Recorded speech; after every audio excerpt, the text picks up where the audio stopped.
해마다 성탄절이 되게 되면 저에게 잊을 수 없는 일이 하나 생각이 납니다. 이게 뭐냐 하면, 제가 영등포구 선앙동이라는 서울이지만 시골이었어요. 그 동네에 살고 있을 때에 집사람이 중학교 2학년 때 우리 동네로 이사를 왔어요. 그래서 같이 학생회 때 신앙생활을 하기 시작을 했습니다. 근데 그해 크리스마스 때 전도사님이 우리 학생회는 연극을 한다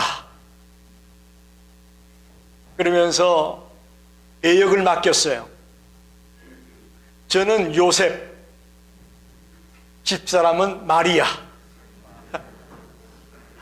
실합니다. 근데 우리가 연극을 잘해서 그런 게 아니었어요. 뭐 연기도 잘하고 뭘 잘해서 시킨 게 아니고 그저 교회 열심히 다니니까 시킨 거예요. 교회 안 빠지고 열심히 출석하니까 전사님이 익성아 너는 이번에 요셉 해라, 봉혜야 너는 이번에 마리아 해라 맡은 거예요. 그래서 열심히 준비해서 연극을 했던 기억이 생생합니다. 근데 그때 제일 인기를 끌었던 친구는 여간집 주인 역을 맡은 친구였어요. 아주 코믹하게 매몰차게 마리아를 쫓아내는 그 연기 때문에 아주 그 연극을 아주 재미있게 그렇게 마쳤던 기억이 눈에 선합니다. 그런데 오래전에 나왔던 가이드 포스트지에 이런 기사가 있었습니다. 미국의 어느 작은 마을에 윌리라는 9살짜리 꼬마가 살고 있었습니다. 근데 이 아이는 지적인 수준이 조금 떨어진 그런 아이였습니다. 근데 그 교회 주일학교 아이들이 성탄을 맞아서 연극을 하기로 됐어요. 선생님이 이 윌리라는 아이에게 무슨 역을 맡겼느냐? 여간집 주인 역을 맡겼어요. 그래서 충분히 조금 전능하지만 여간집 주인은 할 수 있을 거다 생각하고 선생님이 그걸 맡긴 거예요. 연극이 있는 그날 생각보다 많은 사람들이, 그 도시에 많은 사람들이 그 연극을 보러 온 거예요. 아이들이 얼마나 당황스럽겠습니까? 많은 사람들이 연극을 보기 위해서 교회에 꽉 사람이 들이찼어요. 드디어 연극이 시작이 됐습니다. 요셉과 배가 산 만큼 부른 마리아가 드디어 여간집을 찾아오는 거예요. 두들기면서 우리는 저 멀리서 왔습니다. 내 아내는 출산하는 날이 가까웠습니다. 우리가 묵을 방을 하나 주십시오. 그랬어요. 그러니까 이 9살짜리 윌리가 나와가지고 마리아를 가만히 쳐다보는 거예요. 그렇죠. 선생님이 이 친구가 대사를 잊어버렸구나 싶어가지고 뒤에서 대사를 얘기해 주는 거예요. 그러자 이 윌리가 한참 가만히 마리아를 쳐다보고 있다가 방 없어요. 빨리 가요. 선생님이 시키는 대로 이야기를 했어요.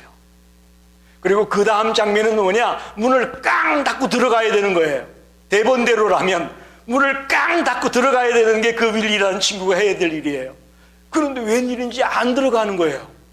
그럼 가만히 쳐다보면서 우는 거예요. 그러면서 저만큼 요셉과 마리아가 가는데 요셉, 마리아 가지 말아요. 빨리 와요. 방은 없지만 내 방이 있어요. 내 방에 들어와요. 내 방에서 쉬어요. 그렇게 얘기를 하고 말았어요. 대본에 전혀 없는 이야기예요. 근데 이 9살짜리 윌리가 눈물을 흘리면서 마리아 가지 말아요. 내 방에 와서라도 쉬라고 하는 그런 대사를 한 거예요.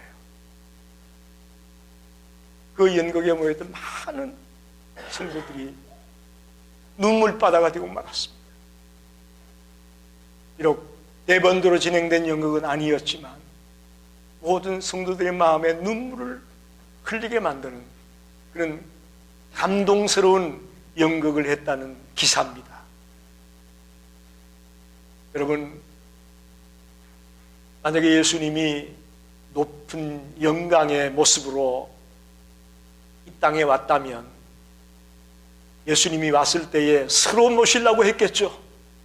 그죠? 서로 어서 오십시오. 문을 열어놓고 대단한 근력자로 대단한 영광스러운 모습으로 오신 예수님이라면 서로 모시려고 했을 거예요. 방 없어요. 가요라고 박대하지 않았을 거예요. 그러나 예수님은 요셉과 마리아의 평범한 가정의 아이로 낮은 자의 모습으로 오죽하면 말구유에 나실 그런 모습으로 이 땅에 오셨을까요? 그 예수를 따뜻하게 기쁘게 맞이할 수 있는 자가 얼마나 있겠습니까? 오늘 우리 전사님이 기도했던 것처럼 세상은 아기 예수는 온데간데 없고 그저 희양찬란하게 꾸며놓고 상업화되어 버린 그런 성탄절, 선물 주고받고 또 좋은 선물 받아서 좋아하고 맛있는 음식에서 먹고 좋아하고, 예수님은 저 뒷전이고 엉뚱한 것들이 판을 치는 성탄이 되고 말았습니다. 오늘 우리 열린교회 성도들에게 당부합니다. 이번 성탄이 저와 여러분의 마음속에 오래 기억되는 그런 성탄이 되기를 원합니다. 절대로 잊을 수 없는 감격이 넘치는 성탄이 되기를 원합니다. 오늘 저는 설교의 포커스를 천사들이 아기 예수가 구세주가 태어난다는 소식을 가장 먼저 누구에게 전해줬느냐? 밤중에 들에서 양을 지키고 있던 목자들에게 이 기쁜 소식을 전해줬다는 겁니다. 여기에 놀라운 메시지가 담겨 있습니다. 우리 생각에는 당연히 천사들이 예수가 날 것을 얘기해 줘야 될 사람은 누구예요? 그 당시에 대제사장들, 서기관들, 바리새인들, 그들에게 가서 가장 먼저 예수님이 태어날 것입니다, 구세주가 태어날 겁니다 얘기해 줄 때 대상이 종교 지도자들이 될 줄로 알았어요. 그러나 정반대였습니다. 아무도 알아주지 않는 낮고 비천한 목자들에게 가장 먼저 이 구원의 소식을, 기쁜 소식을, 이 굿뉴스를 전해줬다는 겁니다. 왜 하필 많고 많은 사람 가운데 하나님이 이 목자들에게 천사를 통해 굿뉴스를 하게 전해줬을까? 여기에 오늘 말씀의 포커스를 맞추고 싶습니다. 첫째는 목자들은 낮고 천한 자들이었다라고 볼 수 있습니다. 목자는 당시 사회 신분상 낮은 자에 해당됩니다. 천한 자의 취급을 받았던 자들입니다. 왜냐하면 자칫 잘못하면요, 밤중에 양떼를 지키다가 맹수에게 물려 죽을 수 있는 직업이 목자예요. 그래서 혹자는 말하기를 양들보다도 못한 자가 목자다. 양을 지키다가 죽으니까 그런 취급을 받을 정도로 낮은 자의, 비천한 자의 자리에 있었던 자들이 목자입니다.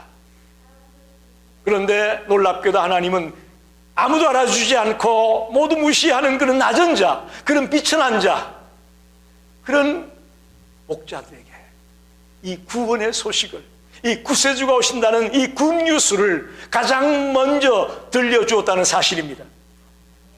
저와 여러분이 세상에 내놓을 것 없고 자랑할 것 없고 건강도 여의치 못하고 모든 게 부족할지라도 절대 실망하지 마십시오. 낙심하지 마십시오.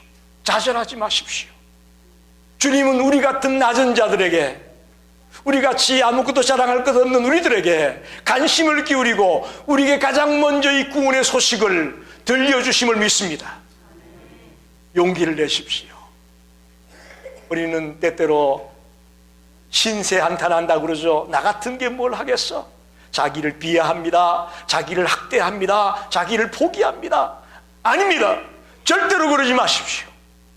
하나님은 오히려 그런 우리들을, 그런 약한 우리들을 더 눈여겨보고 있고 더 관심을 갖고 있다는 사실을 오늘 이 아침에 발견하게 되시기를 바랍니다.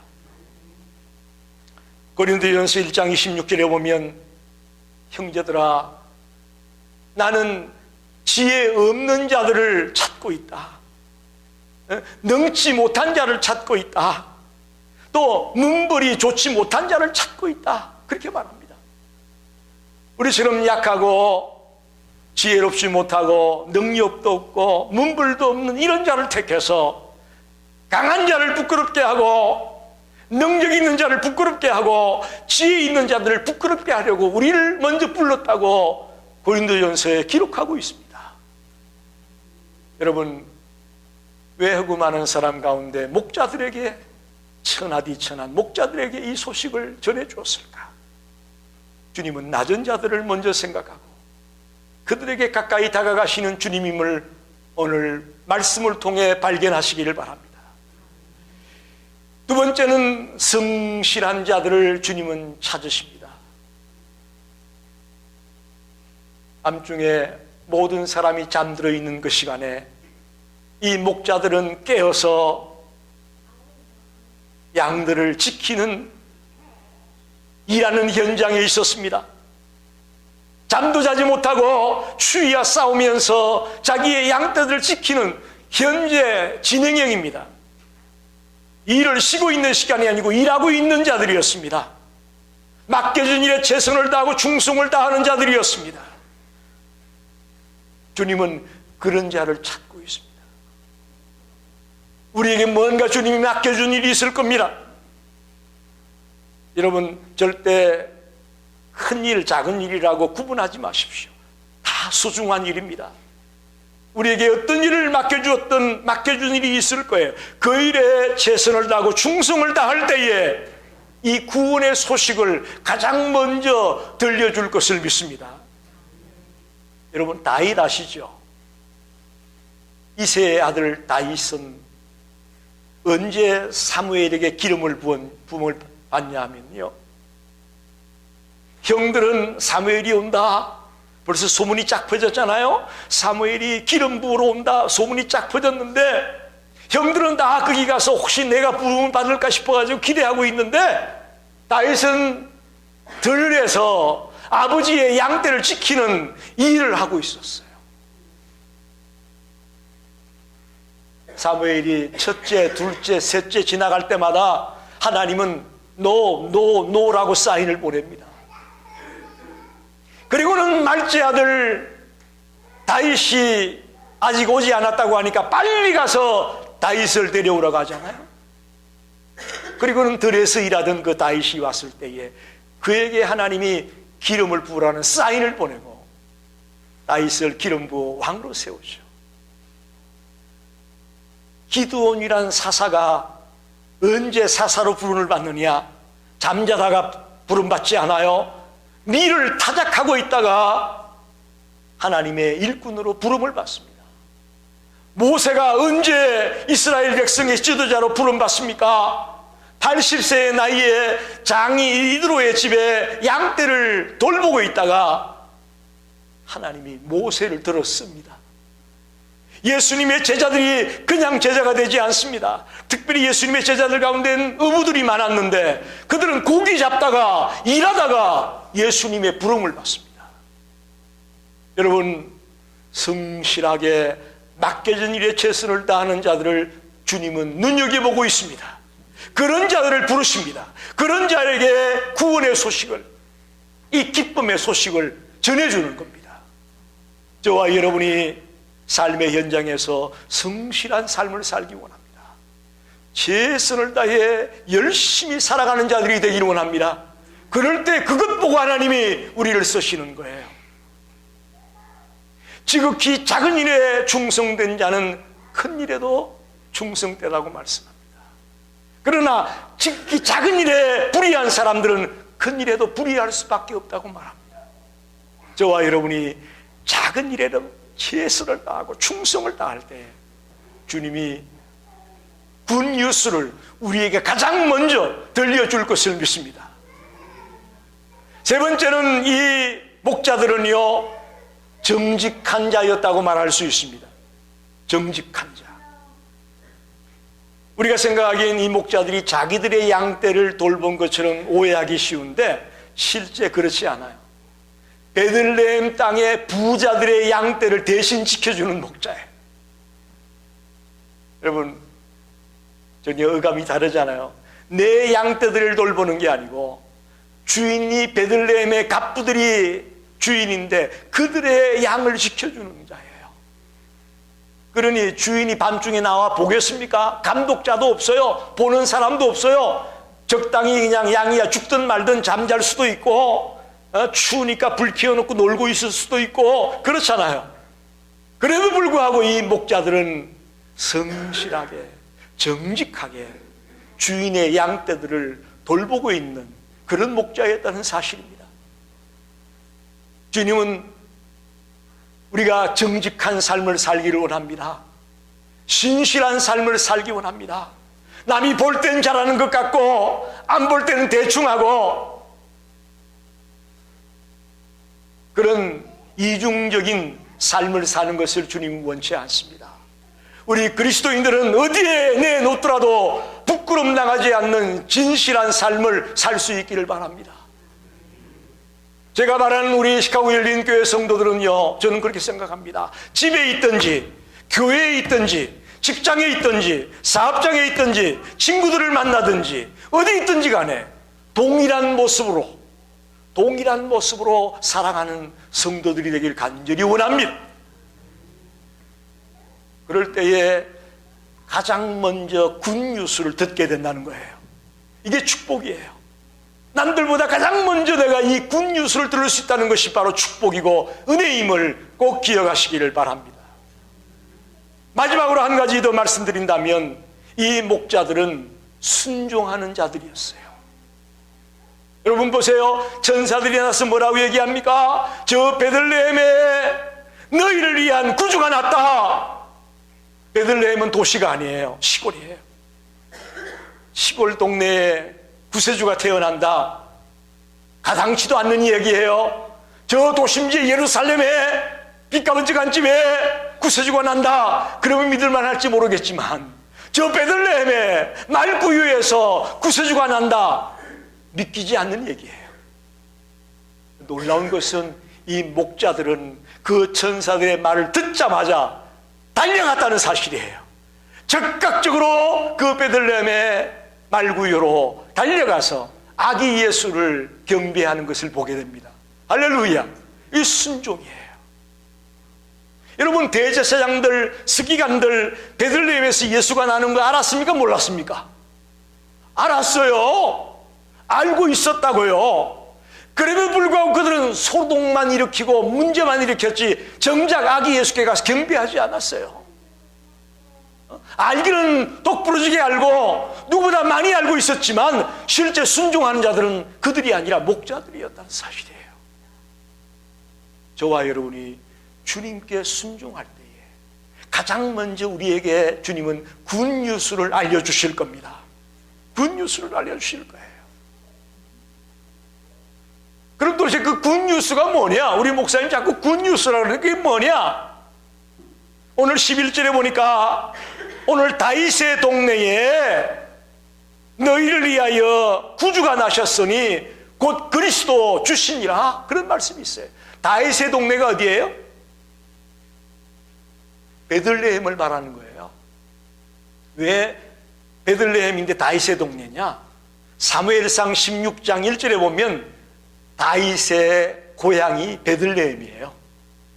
그래서 다윗의 동네예요.